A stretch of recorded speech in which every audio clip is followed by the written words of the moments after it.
Good afternoon, everyone, and thank you for joining us on the news briefing this Wednesday, October 15th. What do you feel are our community's needs regarding mental health, substance abuse, and housing services? Well, if you have thoughts on this, you can make those feelings known through a community survey as well as some listening sessions coming up later this month. So we are going to talk more about this, why those issues are important. We've got Melanie Rhodes from our County of Monterey Behavioral Health, and along with Fabricio Chombo, also with County of Monterey Behavioral Health, who will be providing this presentation in Spanish for us. Thank you for joining us today on the briefing. Thanks so much for having us here today, Maya. We're happy to talk with you about both the survey and also the listening sessions. And I'm going to turn it over to Fabricio to lead us in this today. And I just want to let folks know that while he will be screen sharing some information, I will be dropping that information into the chat so folks can have that as a resource. Thank you. Thank you both. Thank you. Yeah, we're going to be tag teaming this. So first, I wanted to start with a little bit of history on why we need to do this, right? So this is tied to the Behavioral Health Services Act, and it's what is known as the community planning process. So Behavioral Health Services Act, currently known as the Mental Health Services Act, is a law that began in 2004 with the approval of Proposition 63. And in short, just a high-level overview, it essentially imposed a 1% tax on income above $1 million. And so for this reason, it is known as the millionaire's tax. And so the law established fairly strict regulations on how the funding that is generated from this tax must be used, as well as some other rules and processes that must be followed as part of its regulations. And then kind of fast forwarding to last year, March 2024, there were additional changes to this law when Proposition 1 was approved by voters. And so essentially it changed the way the funds are used and added additional reporting requirements and processes to develop what is called a 3-year integrated plan. And so that is the reason why we are here today. So we need help from the community to plan and provide mental health and substance use services that correspond to the needs of our community. And so again, this is what it's known as the community planning process. So what is the community planning process? Well, it's essentially a key part of BHSA, Behavioral Health Services Act, that it ensures that local residents, families, and the community groups have a voice on how behavioral health services are planned and provided in the county. Some of the key points about this is that it helps us create that 3-year integrated plan that shows how the funds will be used for mental health and substance use programs. The plan helps us coordinate services, improve access, and focus on those who need help the most. So the community participation is a requirement. So we're asking families, service users, service providers, school, local organizations, the whole community to contribute their ideas. And this will help us be transparent about how these funds are spent so that the community can participate meaningfully. The plan also has what's known as priority populations. And so these are people who are homeless or at risk of homelessness, people involved in or at risk of involvement with the justice system, those returning to the community after incarceration, or people at risk of institutionalization or guardianship. And then additionally, youth in the child welfare system. So again, why this is important? It's to ensure that the community voices are heard in our decision-making process. It helps us plan a fair, effective, and recovery-focused programs, reducing gaps and inequalities in mental health services, and more importantly, creating a map of how these funds are going to be used, benefiting the entire community. So after this short summary, we want to focus on what we're here for and what we're looking from the community. So there's 2 ways currently to participate in these efforts. One is by completing a short survey, and as Melanie noted, she shared it in the chat. It's a short 22-page survey, and hopefully you can all see it here, which takes about 10 to 15 minutes to complete. And sorry, I went too fast, but these are some of the questions that you can see. And to help you with this, we also have a QR code that I will stay in here for a little bit so that people can actually click on that and be able to access that survey. We have it both in English and Spanish. This will link you to the English version of the survey. And then the other way that the community can participate is by attending one or more of our listening sessions. So currently we have 6 that are scheduled, and here are those dates, also with QR codes to join the meetings. And again, the flyer is shared in the chat. And so again, 6 sessions have been scheduled. 4 of them are virtual and 2 are in person. All the virtual sessions will be in English with Spanish translation available. And then the 2 in-person sessions will be conducted entirely in Spanish. So our first one, it's this coming Monday. It's a virtual session with the Village Project from 6 p.m. to 7:30 p.m. And again, this one's virtual. But all the information is here on that. And then if there are no questions, I can go over to the Spanish translation for this. Yes, please go ahead and do in Spanish. Excellent, excellent. All right. So, buenas tardes a todos. Mi nombre es Fabricio Chombo. Soy el subdirector interino del departamento de la Oficina de Salud Conductual del Departamento de Salud del Condado de Monterrey. Conmigo está nuestra directora, la señorita Melanie Rhodes. Y estamos aquí tomando esta oportunidad para proveer un poco de información acerca de un proceso que nuestra oficina está pasando por ahora. El proceso se llama el proceso de planificación comunitaria y es parte de la ley de salud conductual, de servicios de salud conductual. Y un poco de historia de esta ley. Comenzó en el 2004 con la aprobación de la Proposición 63. En resumen, lo que esta ley hizo fue imponer un impuesto del 1% a ingresos de más de $1 millón. Y por esta razón es conocida como el impuesto millonario. La ley tiene unas regulaciones bastante rigurosas de cómo deben ser usados estos fondos, además de otras reglas en procesos que hay que seguir como parte de sus regulaciones.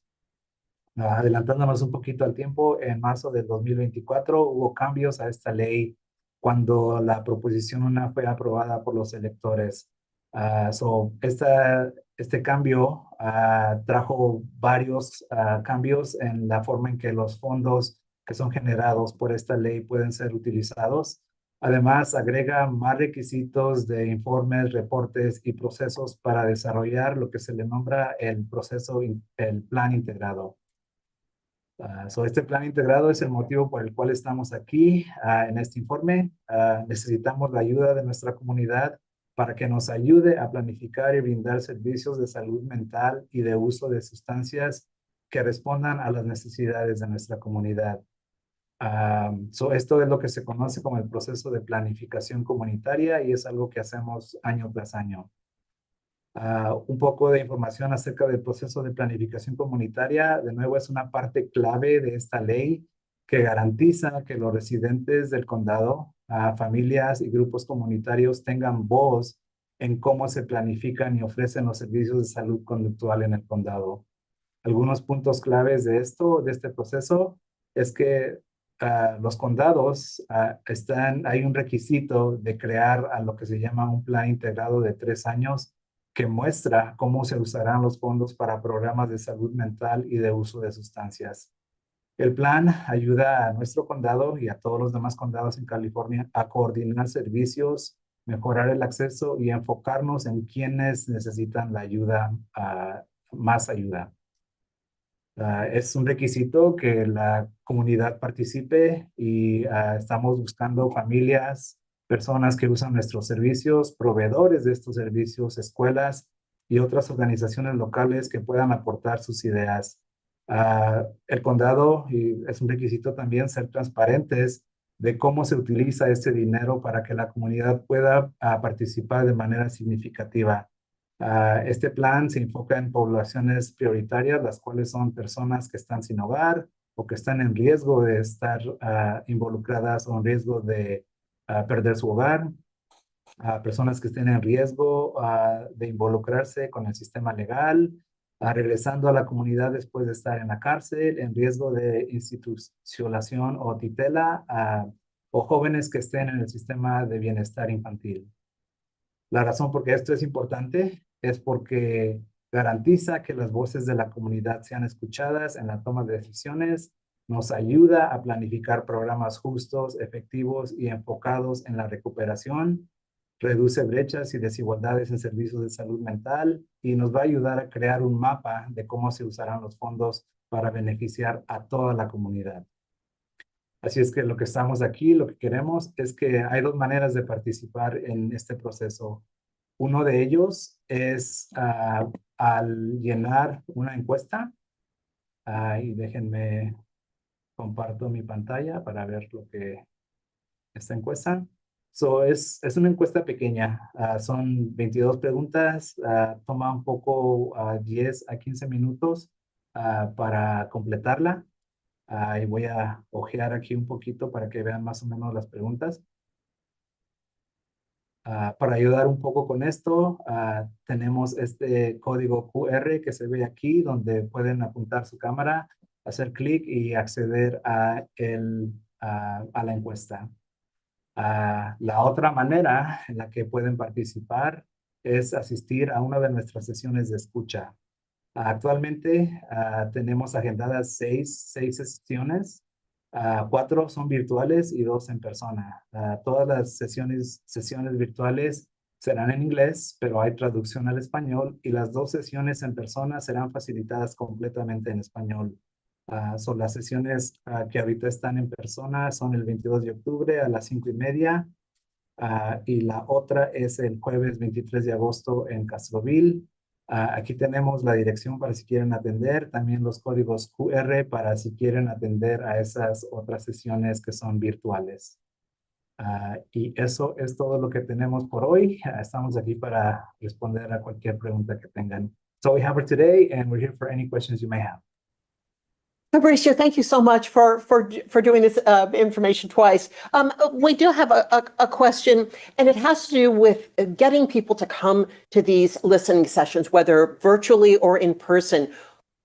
How can we encourage people to come and share what they're thinking? There are a lot of people who may think, gosh, what do I have to offer? You know, I'm not really sure I know that much.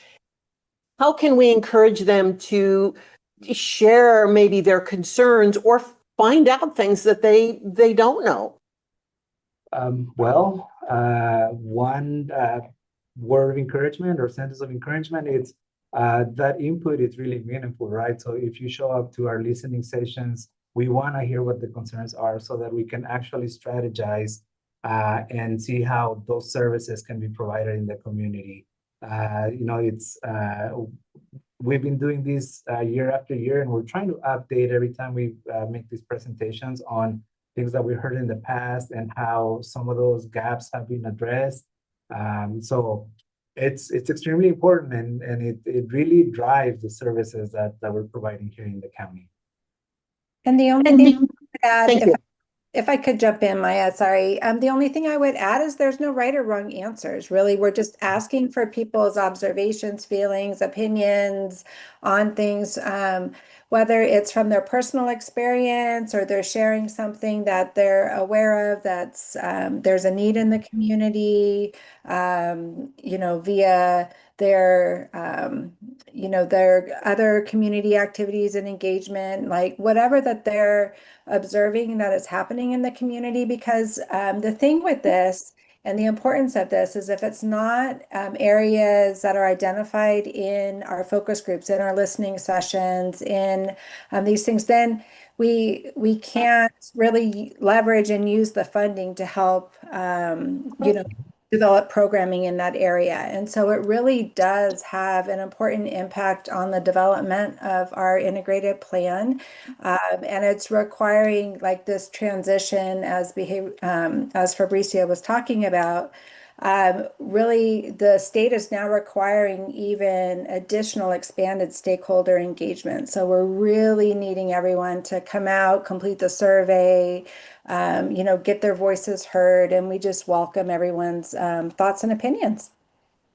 And just a question, just from my end, do you feel a lot has been done over the last few years to demystify these issues? Some people just didn't know how to talk about it, or they're not sure they should talk about it. And now it seems there's a lot more normalizations of taking on topics that might have once been considered, I don't want to really talk about that. For sure. I think, we've those of us who work in this field have family members or friends with experiencing mental health, substance use challenges. We know there's like a lot of stigma around it, and sometimes folks carry a lot of shame with it. But I think honestly, we're seeing with like the younger generations that things are really helping us move along because we're finding that they're a lot more comfortable sort of talking about these things. And so I think they're really helping us move forward in that. And there's just been so much work done, not only by providers of behavioral health services, but advocates in this area to really, create that safe space to talk about it. Because what we do know is that if we talk about it, we have this sense of community, then things seem a little bit more manageable, and then we can all move forward. Thank you both for being here to talk about both the survey and the listening sessions. And we really, we keeping our fingers crossed, you get a fantastic turnout for both. Thanks so much for having us. Have a good day. Thank you. Thank you. Coming up now on our next topic, coming up this weekend in Salinas, is one of the biggest resource fairs in our area, all designed for job seekers of all abilities. There will be more than 100 inclusive employers, training providers, and local organizations. We're very pleased to have Keith Chua from the Department of Rehabilitation joining us. He has organized this tremendous event. Keith, thanks very much for coming on the briefing today to talk about this. Thank you so much for inviting me too. I wanted to just invite everybody in. And as of now, we've reached full capacity. We actually are at 117 vendors. So we it's just amazing that most of the times organizations will have problems in getting vendors in. Now I have problems in getting vendors a seat. Well, this one actually started last year, just me and one of the gals from workforce. We're just talking about, we don't really have a event wherein we have everything in one roof. So I call this a womb to tomb resource fair, mainly because you have resources from kids all the way to the elderly, and especially the veterans too. So yes, I do want to invite everybody who listening right now, who's on here, please come and join us. It's gonna be a fun-filled event. Hopefully, everything that any kind of resource that you might be looking for, would be here. If not, then I'm pretty much sure that somebody out of the 170 would be able to point you to the right direction. And that's my main purpose. It's really, giving back to the community, letting the community know that we do have a lot of agencies here who actually could help everybody. And so, Keith, one of the things that is just phenomenal about this event, it's for job seekers of all abilities. And Yes. and we actually did get some social media interaction with people who are saying, I am one of those job seekers. What could I find there at this event that might help me? Can you give an idea of the kind of vendors that could be resources for someone who needs a more inclusive employer? Yeah, so for example, now we do have Department of Rehabilitation is one of the we're one of the main people who are actually in this event. So a lot of our partners, community partners, vendors like NCI affiliates, I'm trying to get interim to still at least share a table with us. Um, we do have also 3 or 4 people from trades who are coming over to put a table. Um, Again, I want to cater to all sorts of people, people with disabilities, people who sometimes don't want to go to college anymore, but do want to work.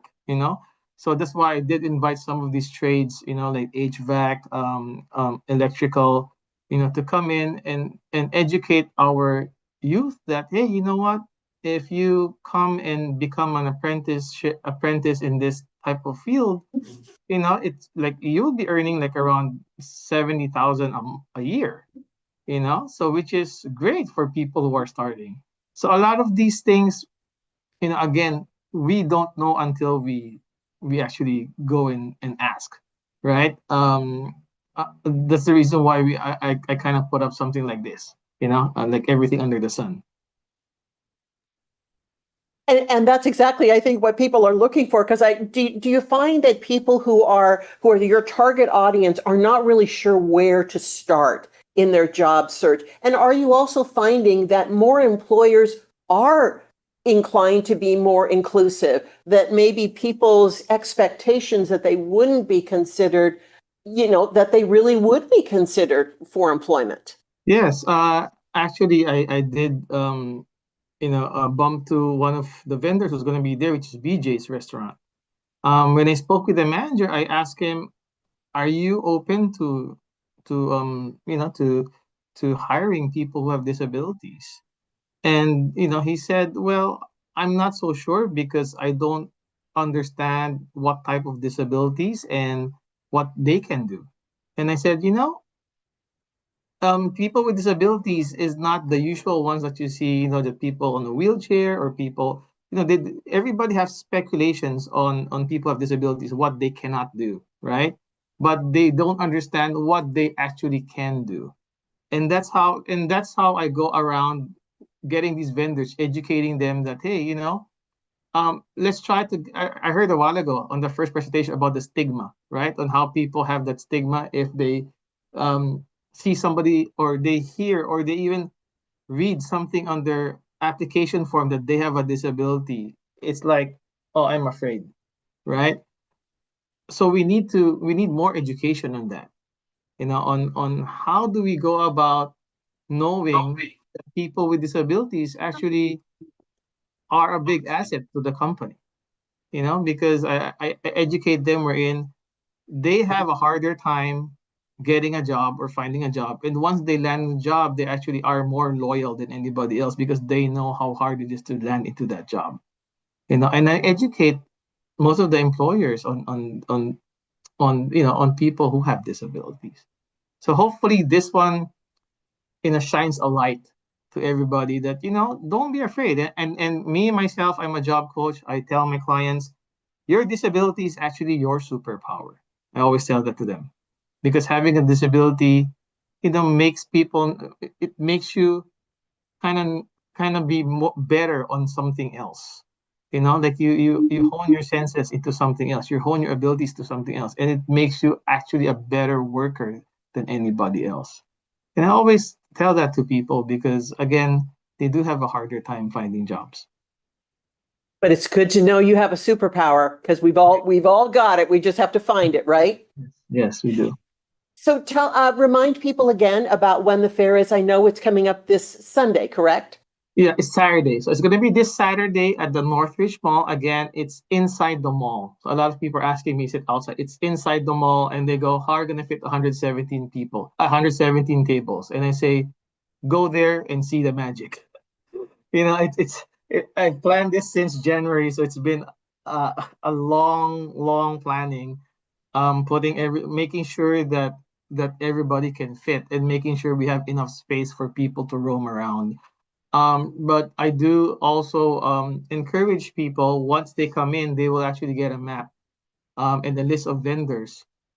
Again, the mall is pretty big, so we're doing it from Sears all the way to the Macy's. From previous years all the way to the Macy's. So it's the whole mall, and again, it's divided into different sections. And what we try to do is put there are resources that would cater to different age group in different sections, so they don't have to waste their time going, roaming through the whole mall. So the map will help them a lot.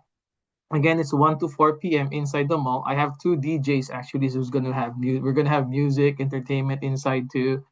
Yes, it's gonna be a fun event for the whole family. That's why I call it a womb to tomb resource fair. So I encourage everybody to bring the whole family because there will be resources for every age group. Keith, thanks so much for being here to talk about this fantastic event, and we hope for another great turnout like you did last year. Okay, thank you. Thank you so much. Thanks.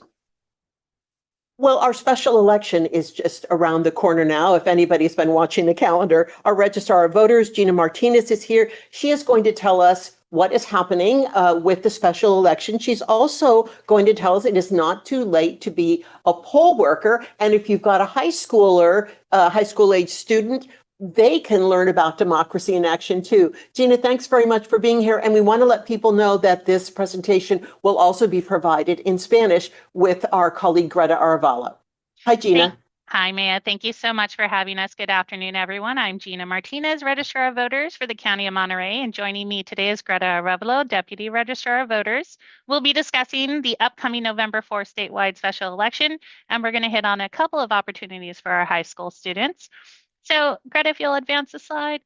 As with any election, we encourage our voters to be aware of important dates and deadlines. Ballots have already been mailed to all active voters, so you should have that in your box, if not on your kitchen table. If you haven't received your ballot yet, contact the elections office today. We will check your address information and reissue a ballot for you. This coming Monday is an important deadline. It is the last day for regular voter registration. If you register by this date, a ballot will be sent to you. If you register after this date, we will be able to assist you in person with a provisional ballot. In-person voting is available at the Monterey County Elections Office Monday through Friday, 8 a.m. to 5 p.m. We will open our satellite office at Embassy Suites on Canyon Del Rey and Seaside on October 31st. And of course, November 4th is Election Day, or as we call it, the last day to vote. Next slide. If you have received your ballot packet, we encourage you to open that packet. And for the first time in many, many, many years, you will see a single contest ballot in your packet. This is Proposition 50. A yes vote on this measure means the state would use new legislative drawn congressional district maps starting in 2026. California's new maps would be used until the California Citizens Redistricting Commission draws new maps following the 2030 U.S. Census. A no vote on this measure means current congressional district maps drawn by the California Citizens Redistricting Commission would continue to be used until in California until the commission draws new maps following that 2030 census. And I got that information straight from my state voter information guide, so you can as well. It's all at our fingertips. If you are ready to vote, we encourage you, don't delay, vote today, return that ballot early. Next slide. This election by the numbers, we currently have just over 219,000 registered voters. Just over 23,000 ballots have been returned as of yesterday, and there are only 20 days left to vote. In other words, there is plenty of time to be early. Next slide. Every election, there are important notes, and this election is no exception. As always, polling places may change for a number of reasons. If you intend to vote in person, or you're one of the 40,000 plus voters who likes to return their vote by mail ballot to the polling place, please check your ballot packet to find your assigned polling place. You can also find this information on the Monterey County Elections website or by calling the elections office. We will also be mailing a household notice to areas of the county where polling places have changed. Now, new this year to most of the county, but not all of the county, are electronic poll rosters. Previously, we have used electronic poll rosters in different areas of the county for several elections to support continuity of voting operations in an emergency. We are now rolling this out countywide because it has been so well received by our voters and by our poll workers. This really does improve the check-in process for our voters. Now, finally, Monterey County Elections has long held that voters returning their mail ballot on Election Day should return that ballot to an official return box or to a polling place. This year, what we're hearing from the United States Postal Service and the Secretary of State's office and other election officials is that we all are giving that same message. If it's November 4th, Election Day, take it to an elections official box or a polling place. Do not drop it off at the USPS unless you're able to go inside and get the date stamp, because we do need that date stamp in order to count that ballot if it's received after Election Day. Next slide. Finally, we believe that early positive engagement with our youth leads to a lifetime of voting. At Monterey County elections, we work to empower our current and our future voters to be civically engaged. We are proud to announce that of the approximately 650 poll workers scheduled for this election, nearly 90 of those poll workers are from our local high schools. These young men and women are seeking to learn more about voting while serving their communities. We have several opportunities for our high school students to get engaged and help their community. This includes our high school poll worker program, outreach volunteers where they can table community events, promote the vote coordinator role during high school voter education weeks in April and September, and our wildly popular civic engagement internship where students compete the requirements of the state seal of civic engagement, so they can actually earn an award for graduation doing work with the elections office. High school poll workers can earn community service or a paid stipend of $135. All other programs offer community service. And now the Deputy Registrar of Voters will give this presentation in Spanish.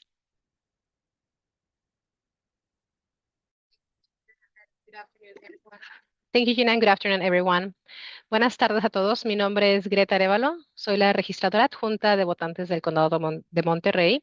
Y el día de hoy estoy con Gina Martinez, la registradora de electores del Condado de Monterrey.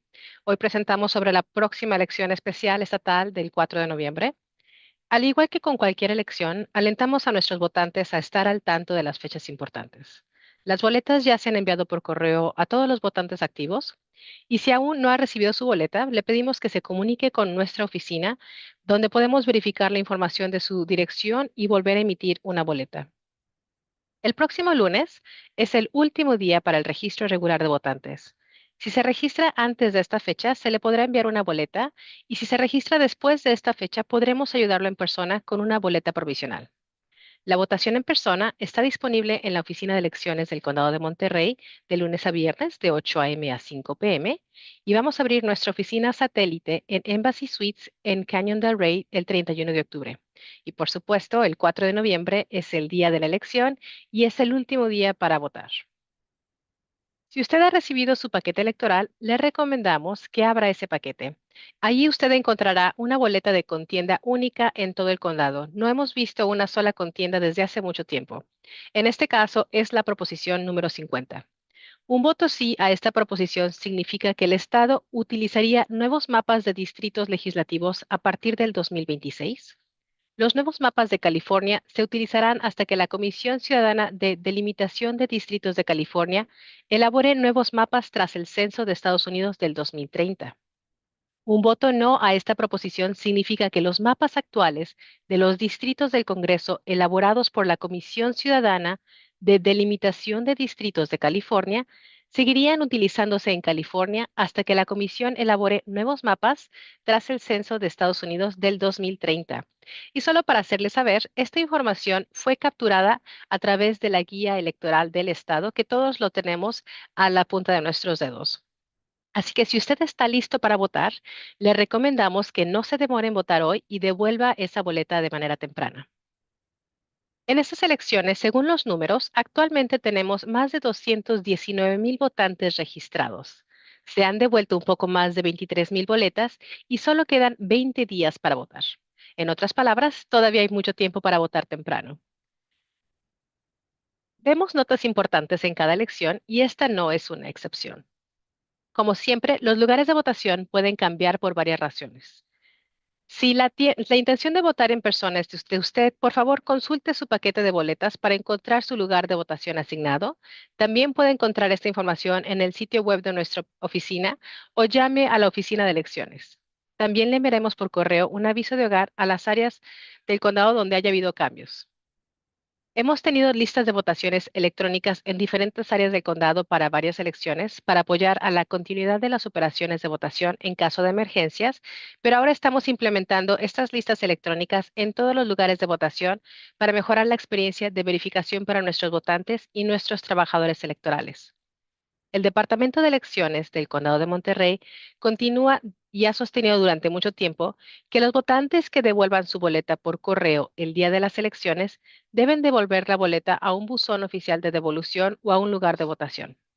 El servicio postal, o también conocido como USPS, el Estado y otras oficinas electorales ahora se unen con nosotros en este mensaje donde se motiva a las personas que si desean enviar su boleta por correo a través del servicio de correo postal, lo hagan antes del día de la elección para asegurarse de que su sobre tenga el sello de fecha adecuado y la devolución sea oportuna a la oficina electoral. De cualquier forma, si usted desea colocar ese sobre en una oficina de correo postal, se le recomienda que se asegure que le coloquen ese fecho y lo tiene que hacer en persona. Finalmente, creemos que el compromiso positivo temprano con nuestros jóvenes conduce a una vida de votación.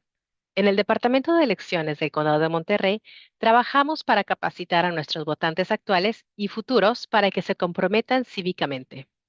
Estamos orgullosos de anunciar que de los aproximadamente 650 trabajadores electorales programados para esta elección, casi 90 de ellos son estudiantes de preparatoria que buscan aprender más sobre la votación mientras sirven a sus comunidades.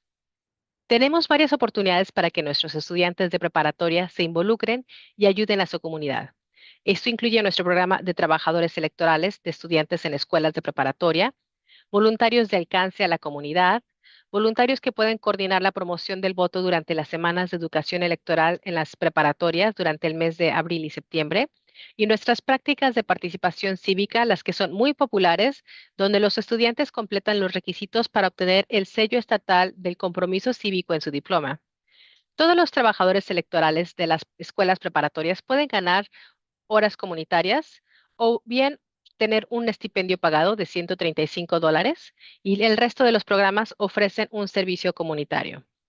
And with that, I will be happy to pass it back to Maya and answer any questions. Podemos contestar cualquier pregunta.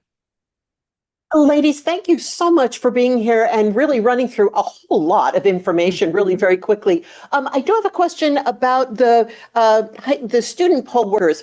This program has been amazingly popular. It's just been growing over the last few years. I'm wondering if you can describe some of what you're hearing from the students about as they look at working in the election system and working as poll workers. What are they telling you about their impressions? Because they're going to be our next leaders. They're going to be the ones voting the next generation of officials into office. Thank you, Maya. You're absolutely correct. And we are very fortunate to be able to get feedback from our high school students every election.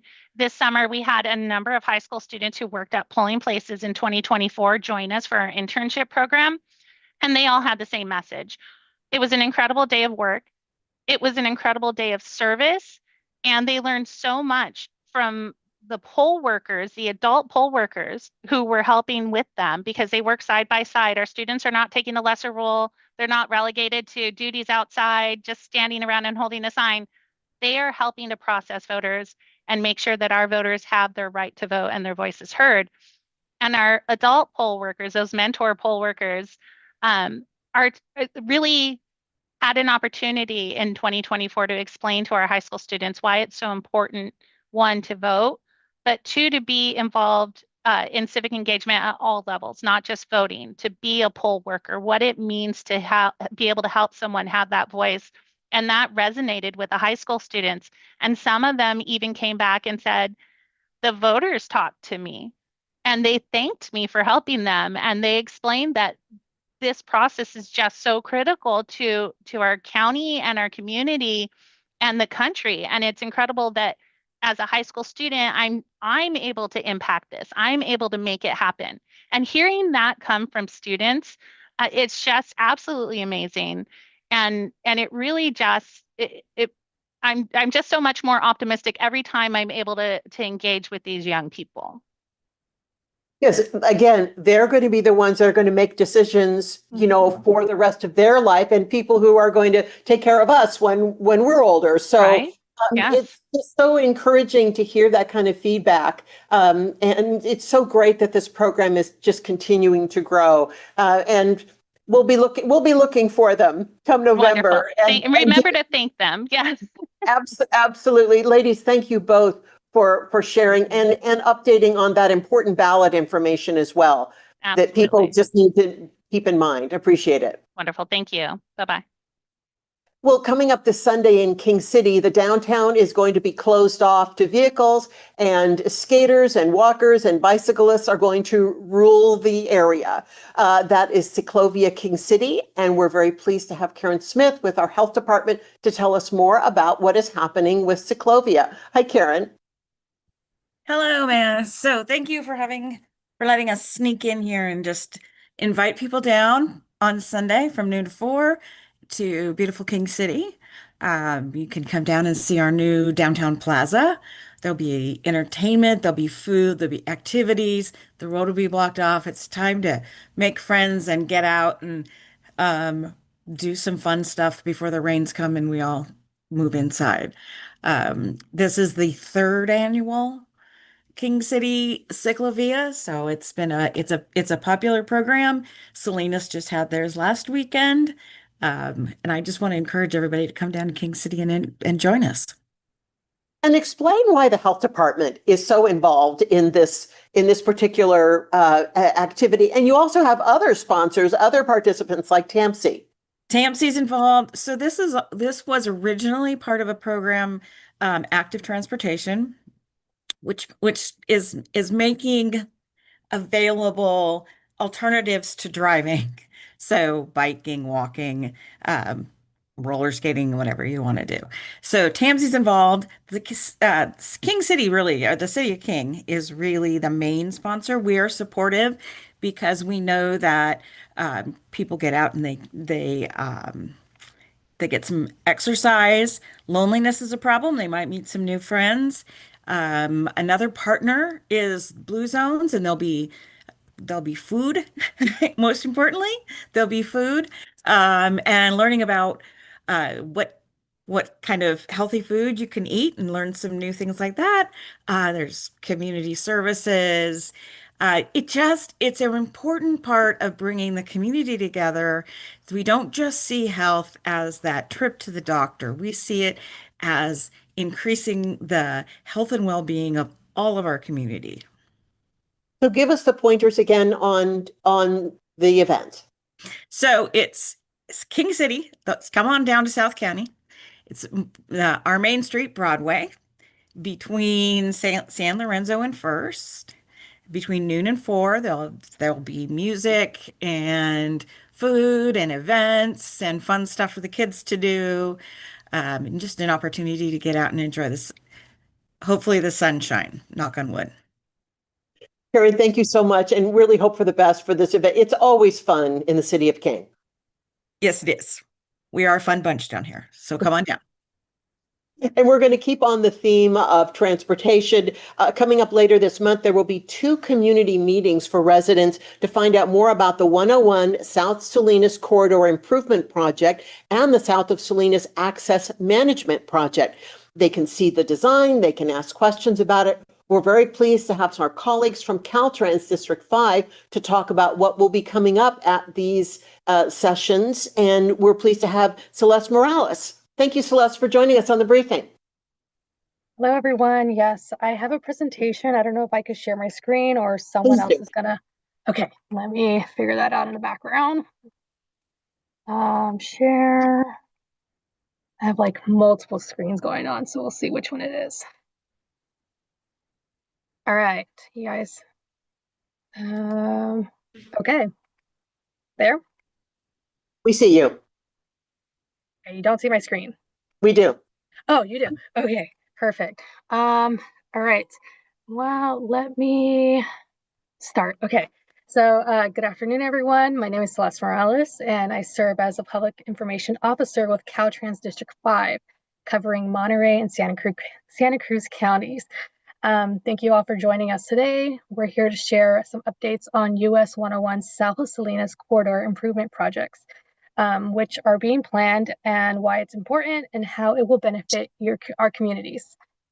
This corridor plays a critical role in daily lives with regional economy, so we're excited to walk you through the improvements coming to this stretch of Highway 101.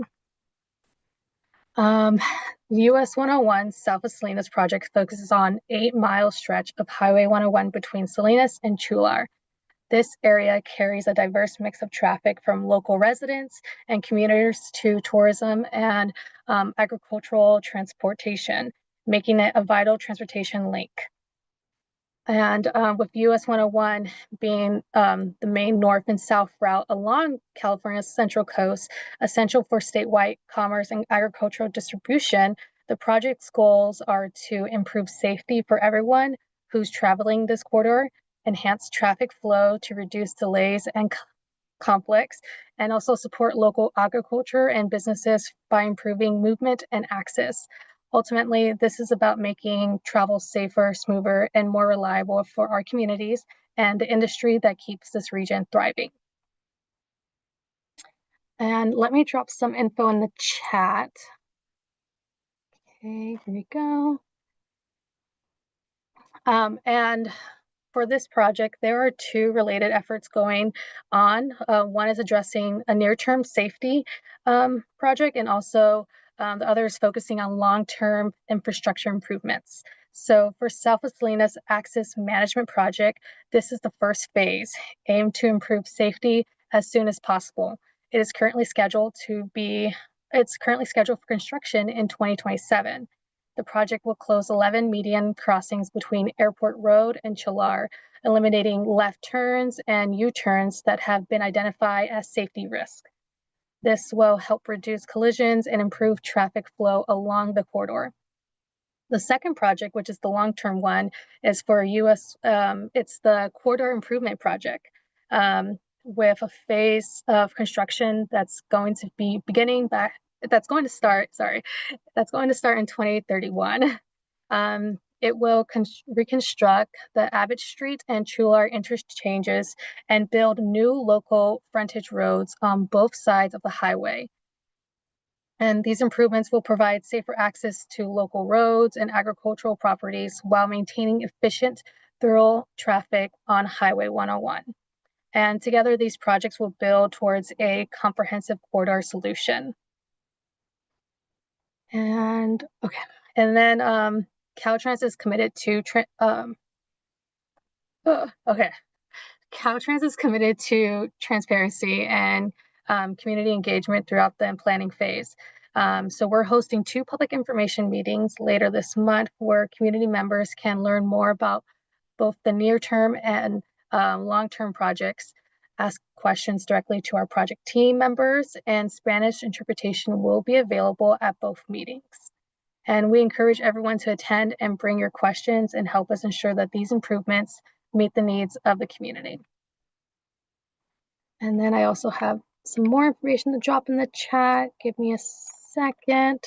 We'll do that afterwards, but Caltrans District 5 is here to keep you informed and connected. So please visit our website to learn more about the projects and services across the Central Coast.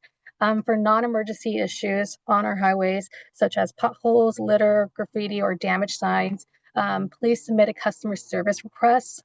Those requests are logged and scheduled and tracked by our closest Caltrans maintenance crews to ensure that we're able to help resolve this situation. And also stay connected by following District 5 on X, Facebook, Instagram, and for real-time travel updates, visit Caltrans Quick Maps. So that is all I have. Thank you. Celeste, thank you so much, because I know you really were trying to condense really big projects into a very short amount of time. And I know that there's already been some input from the community into what should happen. What should this corridor look like? What are some of the things that you might already be hearing about that might impact this overall project? And I don't know if you or your senior planner might be able to talk about the connections you've already made with the community. Hi, everyone. My name is John Olejnik. I work with Celeste in our external affairs office and have had the privilege of being a part of this project from the very early days, from the working with the local traffic safety alliances for the South of Salinas projects. Essentially, what we are hearing is there's concern about the median openings. And for anyone, I've been working and driving and serving Monterey County, for over 20 years and really familiar with the 101 corridor, especially in the south of Salinas. The cross median and the illegal turning movements that people make, it is a concern. So we are implementing the short-term project, as Celeste mentioned, to close those medians. That's what we've been hearing.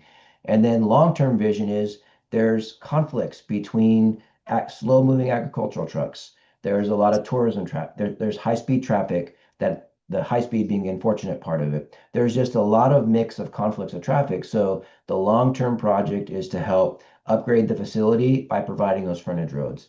And that's what we've been hearing as well. Can we get the agricultural traffic not entering and exiting the freeway at grade? And at grade means there's not an interchange. So we are going to build those two interchanges, and we're going to eliminate some of that at grade movement. So that's our desire. That's what we've been hearing with the community. We have had multiple public meetings. This is just continuing our commitment to be transparent and to share information with our community members, with our friends, because that's very important to Caltrans. We've got 5 counties, 34 cities, and a tribal government that we serve, and our earnest desire is to really have all of our projects be available and open and answer any questions we can. So these 2 meetings coming up are just another in a series of many meetings we've had.